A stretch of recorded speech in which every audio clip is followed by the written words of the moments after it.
రైతులకు 9 గంటల విద్యుత్ సరఫరా చేయనున్నట్లు నెల్లూరు జిల్లా సర్వేపల్లి నియోజకవర్గం మనుబోలు మండల విద్యుత్ శాఖ ఏఈ అనిల్ కుమార్ తెలిపారు.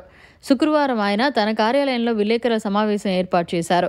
ఈ సందర్భంగా ఆయన మాట్లాడుతూ ప్రముఖ దినపత్రికలో 7 గంటల విద్యుత్ సరఫరా అంటూ ప్రచురించారని, రైతులు అపోహలకు గురి కావద్దని, యథావిధిగా 9 గంటల విద్యుత్ సరఫరా జరుగుతోందని సూచించారు. ప్రముఖ పత్రికలో వచ్చిన కథనాన్ని తాను ఖండిస్తున్నానని తెలిపారు. అదేవిధంగా సకాలంలో విద్యుత్ బిల్లులు చెల్లించి విద్యుత్ శాఖకు సహకరించాలని కోరారు.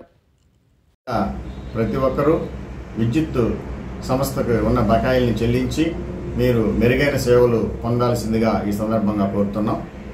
Thank you. అందరికీ నమస్కారం. నా పేరు పి అనిల్ కుమార్. నేను మన్బోల్ ఎలక్ట్రికల్ ఏఈగా పనిచేస్తున్నాను. రీసెంట్గా వార్తల్లో వచ్చినటువంటి 7 గంటల విద్యుత్ అనేటటువంటి కథనం అది పూర్తిగా అవాస్తవం. ఈ విషయం మా అధికారులు కూడా చెప్పడం జరిగింది. మేము రైతులకి 9 గంటల కరెంటు ఇవ్వడం జరుగుతూ ఉంది.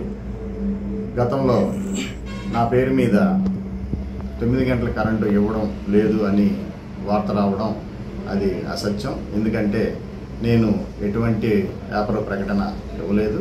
కాబట్టి రైతులు గమనించి మీకు 9 గంటల కరెంటు నిరంతరంగా ఉంటుంది అనే విషయం మీకు తెలియజేస్తున్నాను.